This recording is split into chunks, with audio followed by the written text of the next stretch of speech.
actually the content for the next exam is not that long. It's just basically 2 ideas. We're going to talk about relations. We're going to revisit relations.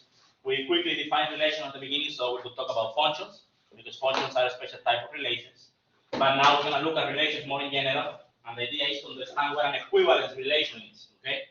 And then we're going to talk about mathematical induction. And that will be the content for the next test, okay?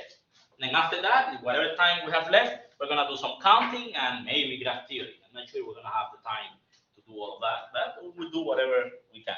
I will pick the most important topics in there just to make sure that we discuss something about it, okay? Remember, this is almost over, okay? So December 16, we finish, all right? Okay, but whatever we do, we need to make sure that we do it, you know, as good and proper as possible, as usual. All right, so let's talk about relations. So, any questions before I start? Okay, so let's see, relations. Let me just remind you of the definition. Let's see, who remembers? What's a relation?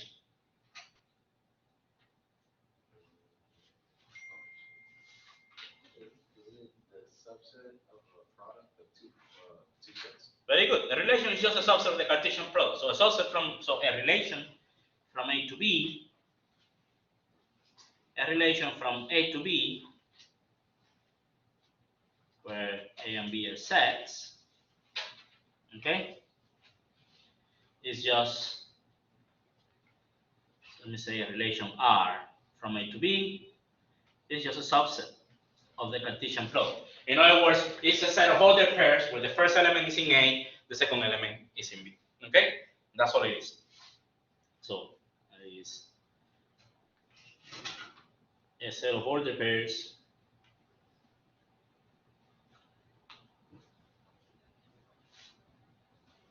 where the first element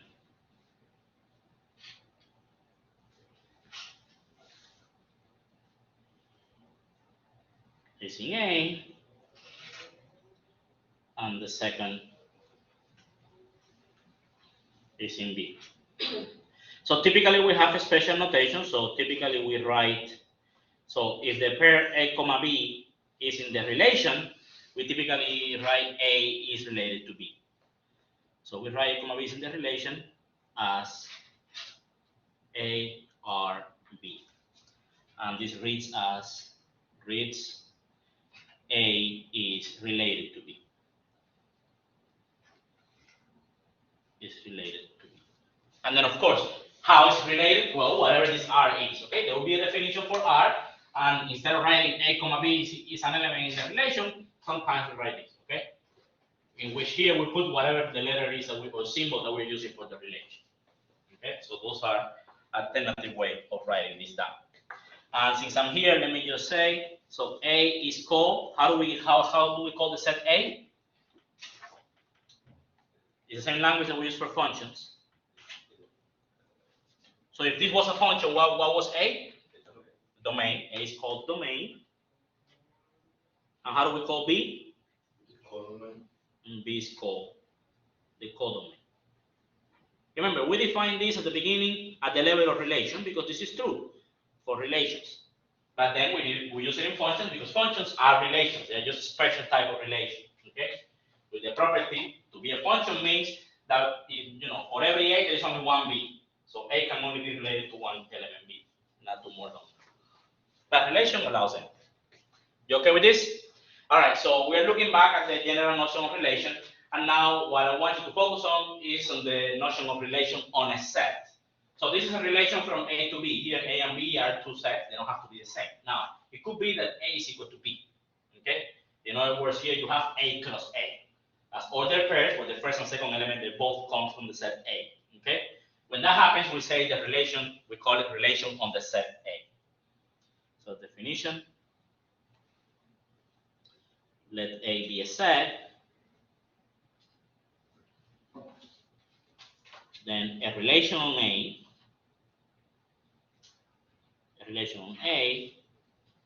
is a subset of A plus A. Okay? That's what relation on A is. In other words, R is a subset of A cross A. As other pairs, where the first and second element, they are both coming from A. Okay? So, let me give you an example. For example, imagine that you have the set A, which is 1, 2, 3, 4. And let's define R to be the following relation. These are the order pairs A comma B in A cross A, such that A divides B. And we have special symbol for this. Okay, so this little line means divide. So if you write this, it means A divides B. Do you know what that means? What does it mean when we say that A divides B? This has been in your homework before. There's not going to be a remainder. Good. And so what does that mean? It means that B can be written as A times some integer. Okay? So this means that B is equal to A times K for some integer K. All right? So for example, 6 divide 12, right?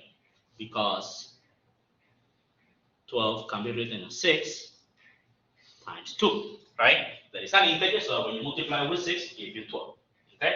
Which is equivalent to say that when you divide, there's no remaining, right? Because in general, division means that you can write it as the number that you're dividing by times the quotient plus a remaining, okay? For example, if I want to divide 12 by 7, that means that you need to write here 12 is equal to 7 times 1 plus 5, right? So the division is equal to 1 with remainder 5. So 7 only goes into 12 one time. Do you understand this? So even division means that there is no remainder. Remainder is 0. So that's what it means to say that 6 divides 12. Okay? So that's a relation. So we're saying here that two numbers are related if the first number divides the second. That's basically what we're saying. Okay? So the example here is tell me the elements in R. So write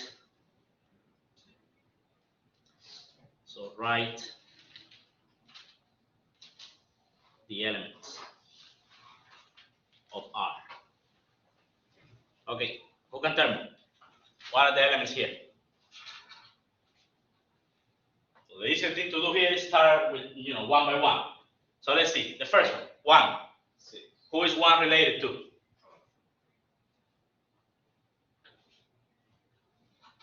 What does it mean to be related here?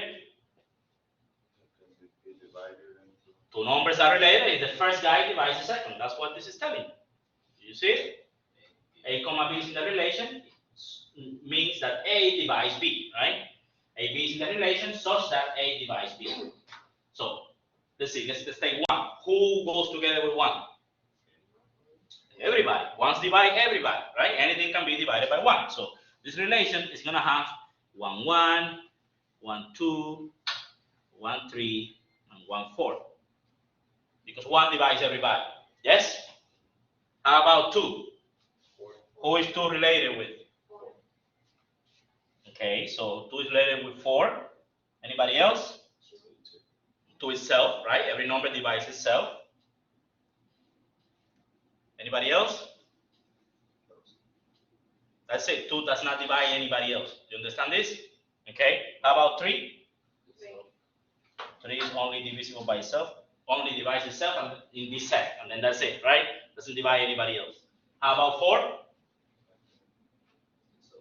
Just itself. So 4 is related to 4 only. Do you understand this? So this is the relation R. It's a subset of A cross A because indeed every single other pair here has elements where the first and second guy are coming from A. Yes? And these are the elements. That's the self-written notation, the description of the relation, but this is, the roster notation. We are listing the elements here. Any questions? Now, notice that this relation has something interesting. In particular, look at this. In other words, this relation has the property that every element in A is related to itself. You see, 1 is related with 1, 1 is related to 1, 2 is related to 2, 3 is related to 3, 4 happens. This doesn't always happen. When this happens, we have a name for this. This is called a reflexive relation. So a relation, I'm going to write it down now. A relation is reflexive if for all A is related to A. Okay? If every element is related to itself. So let me write it down. So definition.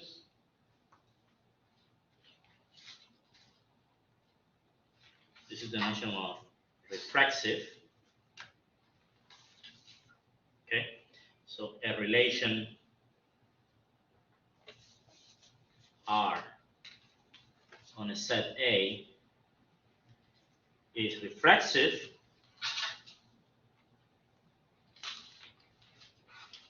if every element of A is related to itself. So in other words, the formal definition is R reflexive means that for all A in A comma A is in the relation.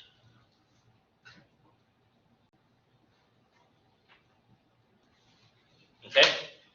Every element is related to itself. For example, this relation that we have right here is a reflexive relation. Okay? Because every integer divides itself. Questions? Any questions on this? All right. Let me give you here a note. There is a special set. Whenever we have set A, there is a set that we define that's called the diagonal set. Okay. So given a set A is diagonal, and sometimes we use the delta for this. So let me put here delta A just to say that we're talking about the diagonal set A is a collection of all elements of the form A comma A. And this is because if you think about matrix, okay, and you think the entries of the matrix is a square matrix, the elements in the diagonal, the positions are 1, 1, 2, 2, 3, 3, 4, 4, and so on. Okay? So the diagonal set, given a set, is just the collection of all pairs where the first and the second guy are exactly the same. Okay? So to say that a relation is reflexive is to say that the diagonal is a subset of the relation. In other words, it contains all of these guys, right? So with this notation, so then a relation R is reflexive if and only if the diagonal set is a subset of R. Okay? In other words, if the relation contains the diagonal. In other words, we're saying that every element is related to itself. If all of these guys are in here, then that's exactly what it means to be reflexive. Again, go back here. The diagonal of the set A in this example would be what is highlighted. That's the diagonal. 1, 1, 2, 3, 4, 4. Okay? And it's certainly a subset here. That's what it means to be reflexive. Questions about reflexive? They're just saying that every element is related to itself. Okay? So what I'm going to do here now is, because there are 4 properties that you need to know. You need to know reflexive, you need to know symmetric, anti-symmetric, and transitive. Okay? Let's practice with reflexive. I'm going to write a bunch of relations, and then we're going to be referring back to those. When I define symmetric, we're going to test all of those to see if they are symmetric or not, and so on. Okay? But let's make sure that we understand reflexivity first. So examples.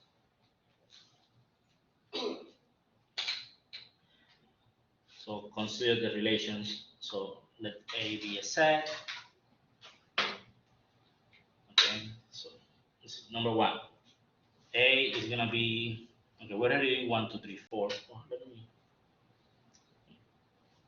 doesn't matter. So 1, 2, 3, 4. And then the relations, I'm gonna call it R1. This is gonna be 1, 1, 1, 2, 2, 1, 2, 2, 3, 4, 4, 1, and then 4, 4. And then let me write, I'm gonna write all of them here. So B is gonna be 1, 1, 1, 2, 1, 4, 2, 1, 2, 2, 3, 3, 4, 1, and 4, 4. Okay, so I'm gonna be writing more, but let's at least get the hang of it with this one. So determine our job now is to determine whether these relations are reflexive or not. So determine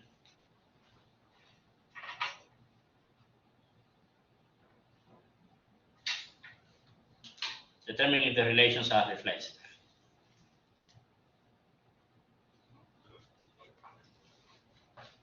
Are reflexive. So if they are not, justify.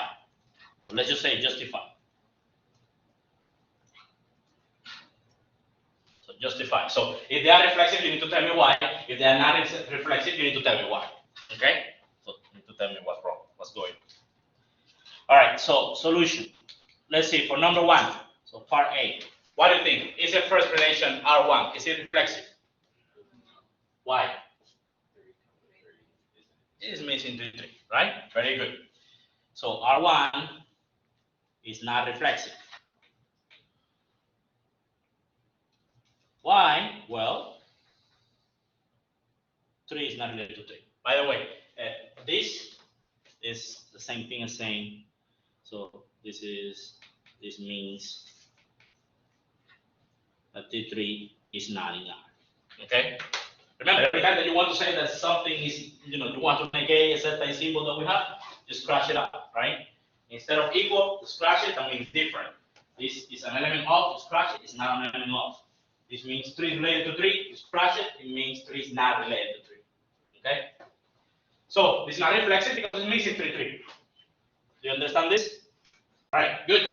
How about part B? Is it reflexive? Why?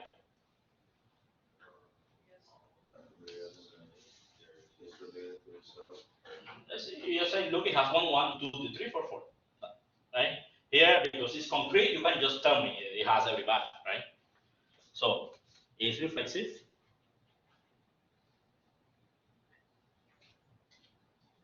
Since 1 is related to 1, 2 is related to 2, 3 is related to 3, and 4 is related to 4. Not missing any value. Okay? In other words, it has a diagonal element. Okay? You could also say the diagonal. You could also write, since now we have the definition, alternatively and quicker, you can just say, well, look, the diagonal set is a subset of R2. And that's a characterization of what it means to be reflexive. Okay? So by you telling me this, you're telling me that these 4 ordered pairs are in there. Okay? All right. Questions about this notion? Now let's work with a little bit more abstract relations. Okay? These are very concrete. You just look at it and you answer. But what if the relations are given to you, like in the division property? For example, the division property, is it reflexive? So let's say let's make it 3. So now here A, let's make it to be the integers, okay? And then now we're gonna work with an infinite set, no longer finite, okay? And then let's do R3. I'm numbering them because later on, when we do the other properties, I'm gonna be talking about these same relations R1, R2, R3, and you know what they are. Just refer back to the notes. Okay, so R3 is gonna be pairs of the form AB, right? So they are in C cross C, such that A divides B.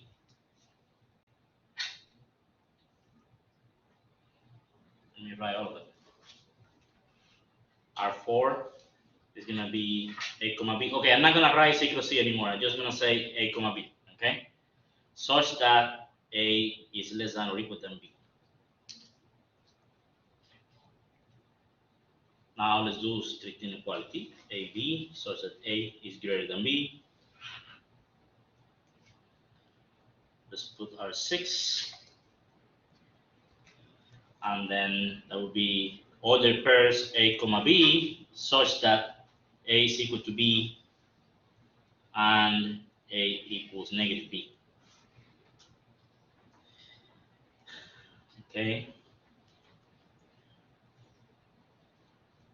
Then we have here R7, so that would be AB such that A equals B plus 1. And then finally, let's put R8. That will be AB such that A plus B is less than or equal than 3. For example, these are all the points in the plane that are below the line A plus B equals 3. Okay. All right, so these are 8 relations. Well, not 8 relations. How many do we have? 6. These are 6 relations right here. Our job now is to determine whether they are reflexive or not. Okay. Later, we're gonna come back and look at this and see if they're symmetric, antisymmetric, transitive. Okay. All right. Again, now it's it's different than this because here we had a finite set and finitely, and the whole list we just look at right here. We need to write some arguments. We need to say something. Okay. All right. Let's see. The first one, R3. What do you think? Is it reflexive or not? Yes. Yes, it is. Every number divides itself, right? So now we need to write a little proof for this. Okay. So solution. Let's see, we're doing R3. R3 is reflexive. Now, we need to argue this, okay? So proof. So what do we need to prove? We need to prove that for every element in A, so for every integer, okay? So let me write down what we need. So we need to show that for every integer, A, comma A, is an element in the relation, right? Which means we need to show that no matter what integer you pick, that integer divides itself. But this is pretty easy, right? So because it's a universal statement, we need to start with an arbitrary element. So let A be an integer. Okay, so you see, that's why you always need to go and try to prove. This is not true. This is not reflexive. Why not? There is an integer that does not divide itself. 0. 0 doesn't divide anybody, right? And because A is Z, right? Then 0, 0 is not here in this relation, in R3. Do you understand this? So it's not reflexive. Now, if I would have said C plus, then it is. Okay? Or if I would have said Z minus the 0, then it is. Do you understand this? But let's say here is not. And you can realize it because if you say it is, you need to prove it. But when you start proving it, the moment that I start writing this, oh, let A be any integer, what I think in my mind is, what if it is 0? And then immediately you see that it's not going to work. Okay?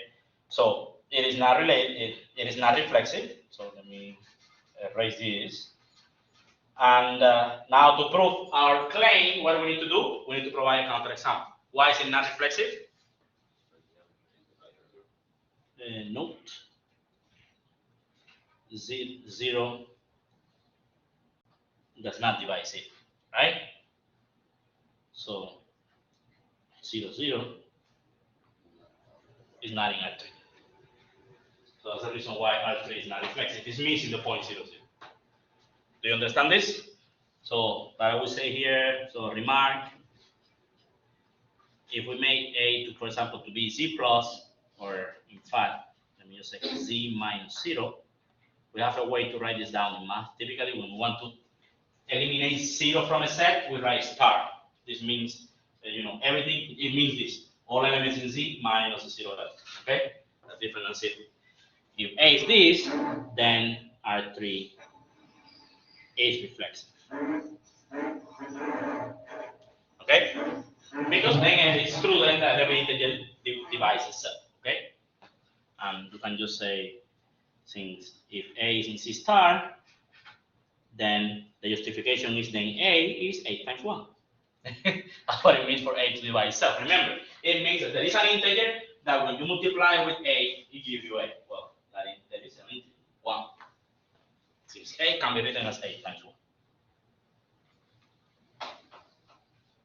So this means A divides A. Okay? But you can only do that if A is different than 0. If you put a 0 here, then it's not gonna work, right? Why? Let's see. How should I say this? The thing is that the integer is unique for non-zero elements. The problem with zero is that there are. I mean, if you divide by 0, it's going to be undefined. When 0 divided by anything is. Yeah, but okay. Let's take this carefully. One thing is dividing, another thing is being divisible by. The zero is a very sort of point because again the definition is A divides B means that B can be written as A times K for some integer K. That's what it means. Okay. Now, if these numbers both are different than zero, okay, then what happens is that this number is unique. There's only one K that does this. But if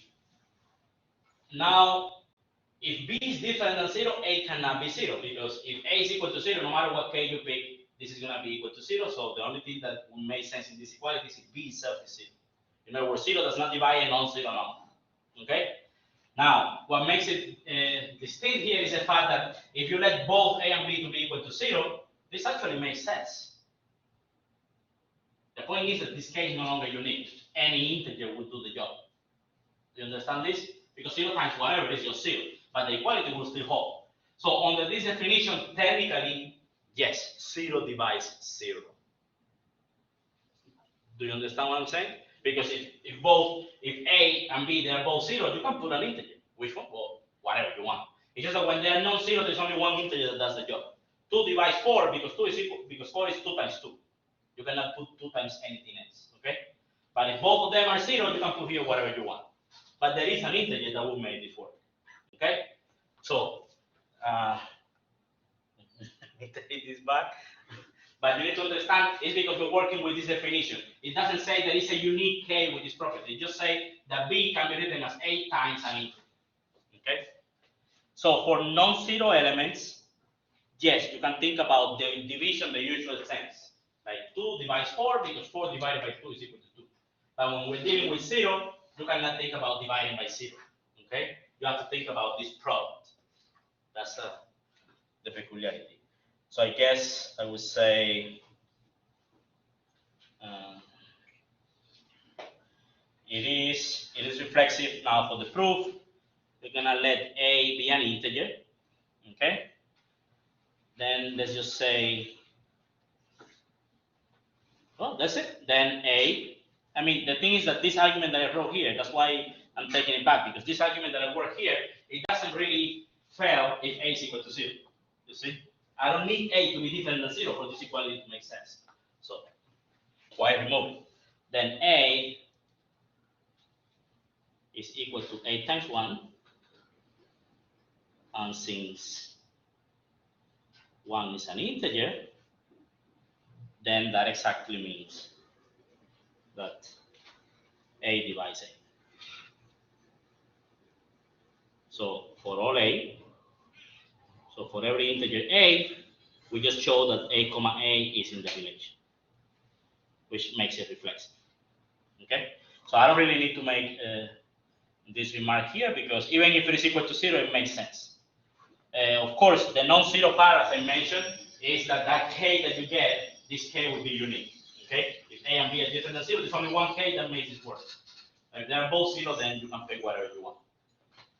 And for this proof, you only need one, right? Everything there. So there is a difference in between these two things that you're saying. Because K needs to be 1. No, in here, this is for reflexive. This is in general. A divides B means this. Okay? Now, if you want A here, then as long as A is different than 0, there is only one K that makes sense. If you put an A here, what K do you need to have here? 1, right? That's the only integer that you can put. Now, when A is 0, you can put whatever you want. Because 0 times whatever is just 0. It's not going to change. Okay?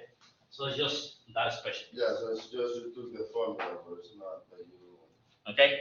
So, yeah, that was Anyways, R3 is reflexive. It's just that that case unique except when A is 0. All right, so we got that one. How about R4? Is it reflexive? Yes or no? Yes, it is, right? Every number is less than or equal than itself, right? So remember, R4, these are pairs A comma B, such that A is less than or equal than B. This is reflexive. And once again, all you need to argue is that A is related to A. Well, that's easy.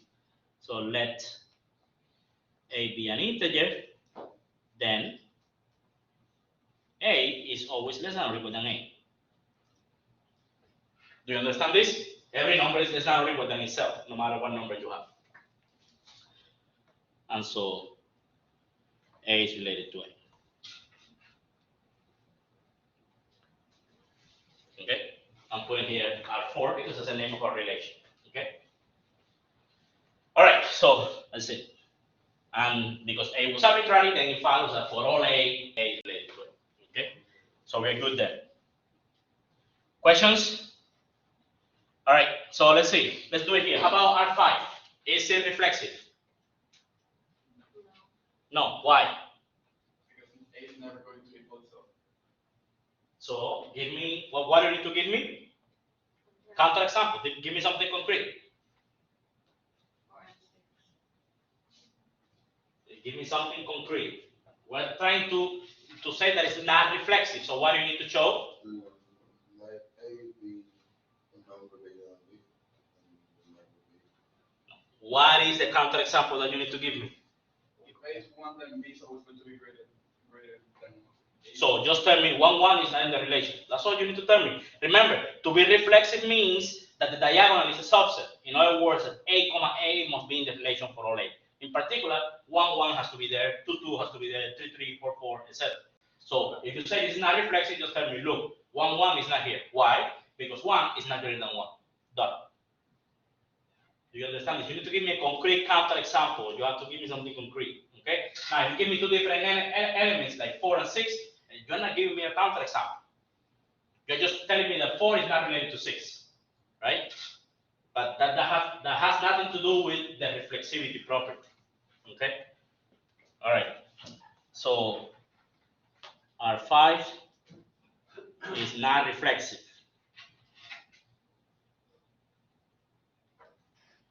And we can just say since 1, 1 is not in R5, because 1 greater than 1 is false. Done.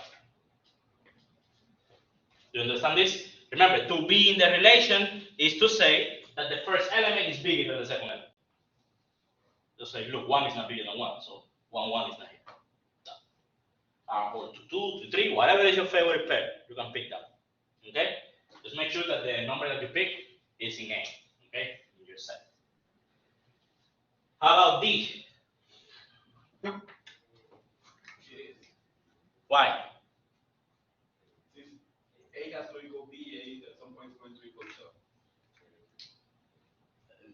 Why are you're ignoring the second condition altogether?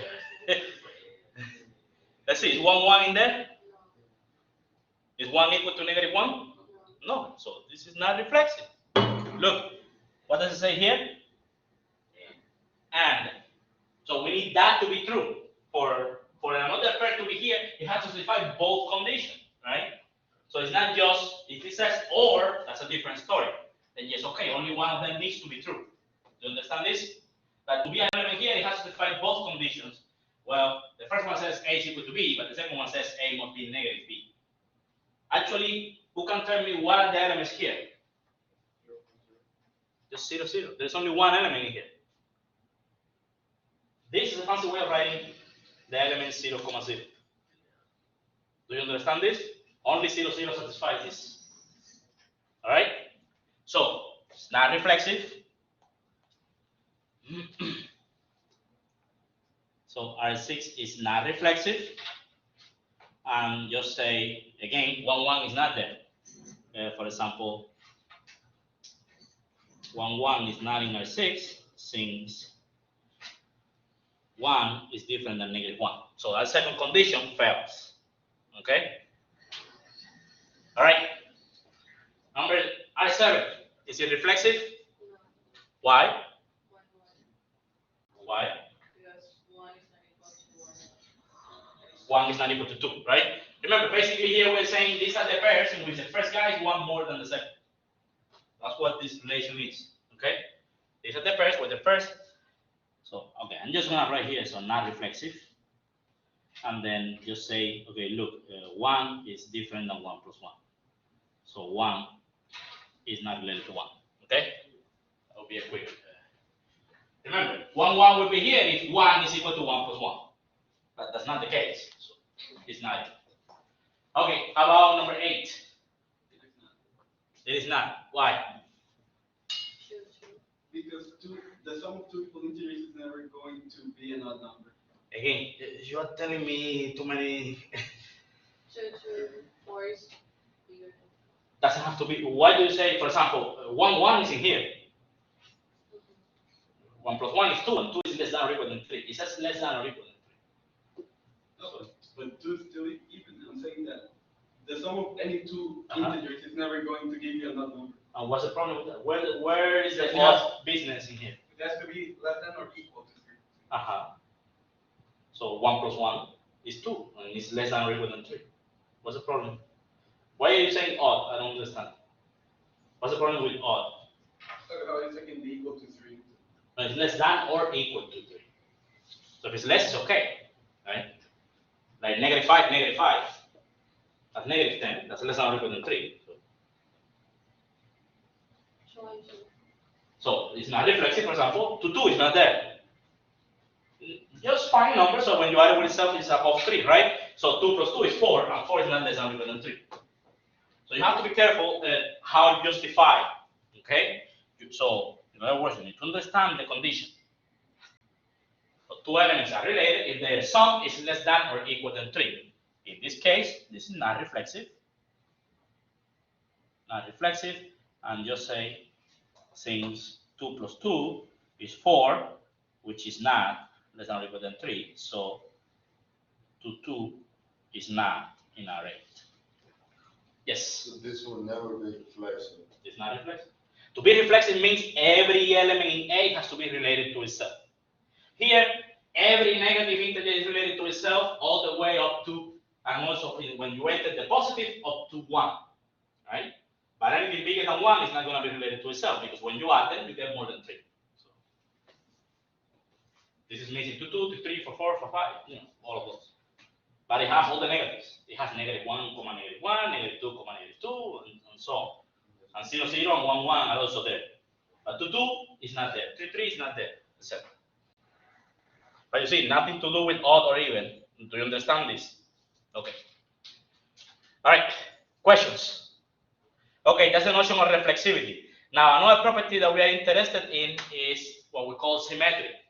A relation is symmetric if, when you have another pair in the relation, if you flip it, it has to be there as well. In other words, if A is related to B, then B must be related to A. Okay? That's what symmetric means. If 1, 2 is in the relation, then 2, 1 must be in the relation as well. Okay? I'm gonna write it down, and then let's go through the list, and you tell me whether they are symmetric or not. All right? So, another definition.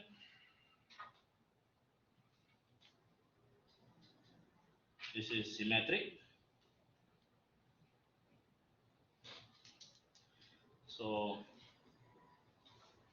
a relation R on A is symmetric if the following happens. If for all A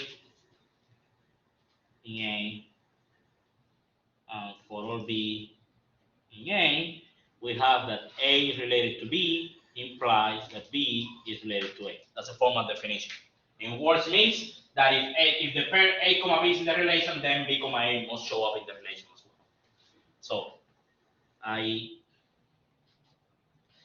if A, B is in the relation, then B, A is also in the relation. Okay? So if you have another pair, when you flip it, it has to be there as well. Do you understand this? For example, Okay, let's just look at this one. Number one, is this symmetric? Now these ones are a little bit more painful to look at, okay? But it's what it is. So is this symmetric? No, Why? it's missing 4-3. It's missing 4-3. Very good. So, for example, by the way, notice that diagonal elements, they satisfy the property by themselves, right? Because 1, 1, you flip it, it's 1, 1. So it's there, okay? 1, 2, flip it, 2, 1, is there? Good. This one, no problem. Now, 3, 4, if this were to be symmetric, I need to have a 4, 3. Do you understand this? There's no 4, 3. So that's it. Also, I will need to have a 1, 4. There's no 1, 4. Okay, so you can use whichever counterexample you want. So we say R1 is not symmetric because 3,4 is in the relation, but 4,3 is not. Okay? So, example, R1, so R1 is referring to the one above. It's not symmetric since 3,4 is in R1, but 4,3 is not. Yes? All right. So, how about R2? Is R2 symmetric? It is? Okay, let's see. Again, the diagonal ones, we can just skip them because it doesn't matter, right? Because they satisfy the condition by themselves. You flip it, it's there. So 1, 2, I need a 2, 1. Here it is. 1, 4, I need a 4, 1. Here it is. And then that's it, because the other guys are just diagonal. So we're good. Yes? So it is symmetric. R2 is symmetric.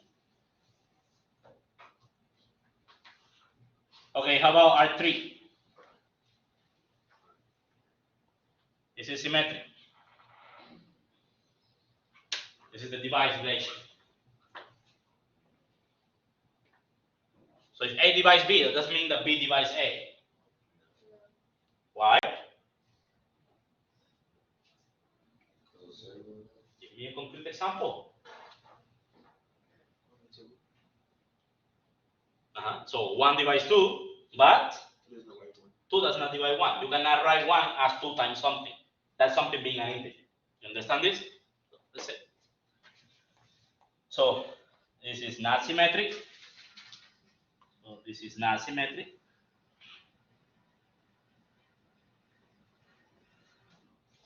Since 1, 2 is in R3, but 2, 1 is not, because there is no integer.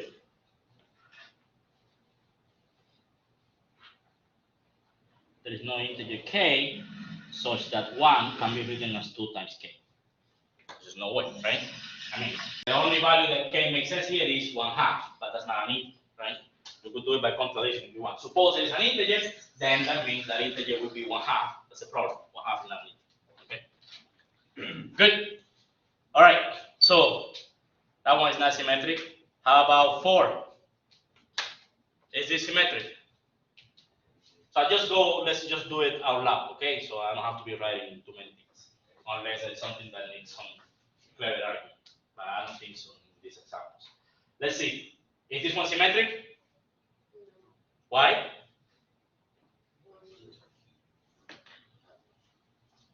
Why? So 1 is related to 2, right? So don't just tell me 1, 2. You need to tell me what you mean. So 1, 2 is in the relation, but 2, 1 is not. Yes? Because 1 is less than or equal than 2, but 2 is not less than or equal than 1. Do you understand this? So 2, 1 will fail in this condition. So, okay, so not symmetric.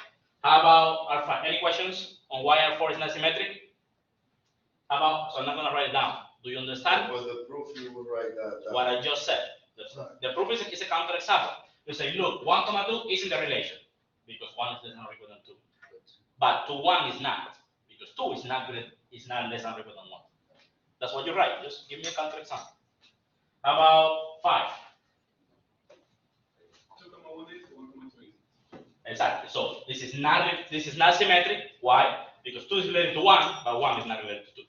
Because it's not true that 1 is bigger than 2. Does that make sense? Yes? Okay. About 6.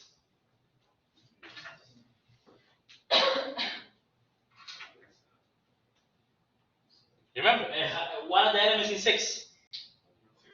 0, 0. So if you flip it, it's there. So it is symmetric. You understand this? So let me write it down. So R6.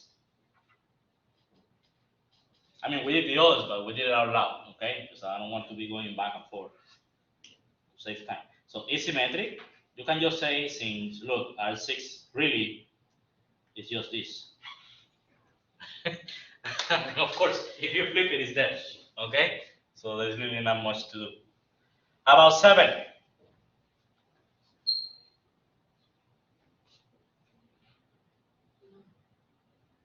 Is it?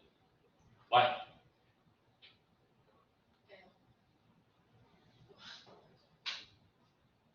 This one,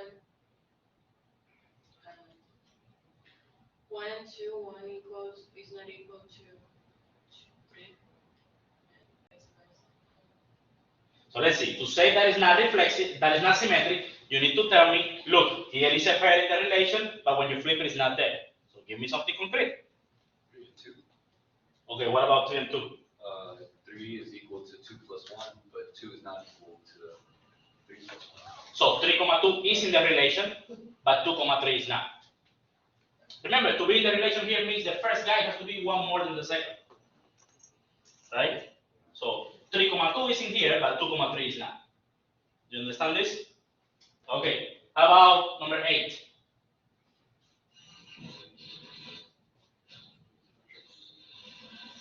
Is it symmetric? It is. Addition is symmetric. A plus B is the same thing as B plus A. Right?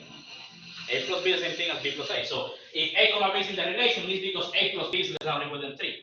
Well, if you do then B plus A, that's also going to be less than or equal than 3. Do you understand this?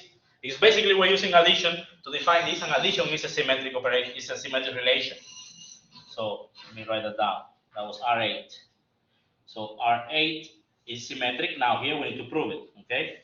But the proof is just one line. It's symmetric. So proof.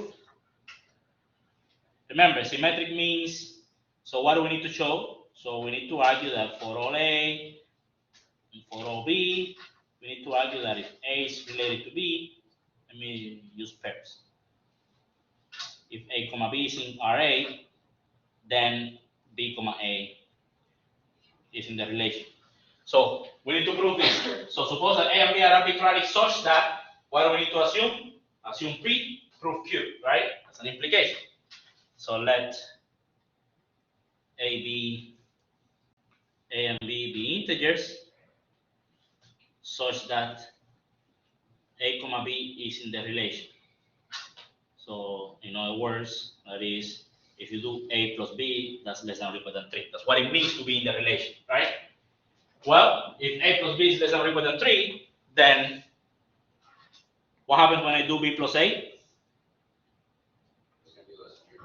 Right? So B plus A is the same as A plus B, and therefore it's going to be less than or equal than 3, right? And so B comma A is also in the relation. Do you understand this? So if AB is in the relation, then BA is also in the relation. And it's just because in addition, it doesn't matter. It doesn't matter the order. Because basically, we are just using that property. If I would have written multiplication, the same thing would happen, right? Because A times B is the same thing as B times A, right?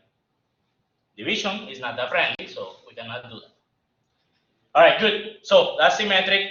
Then on Wednesday, I'm going to give you the other properties, which is anti-symmetric and transitive. And then we want to talk about equivalence relation. An equivalence relation is a relation that's reflexive, symmetric, and transitive. I'm going to use those to partition sets, so that's why they are very important. We'll talk about this on Wednesday. All right, so again, this is going to be on the next exam. So right now, your focus has to be the stuff that we started doing after test 1, which is sets, functions, cardinality. Okay, make sure that you understand everything. I'm going to put the quiz for cardinality. The quiz is not available yet. I'm going to make it available, and then start working finish all your homework and everything you need to do. Okay? All right. See you Wednesday. Thank you. Do you open the homework so we can start it for the quiz?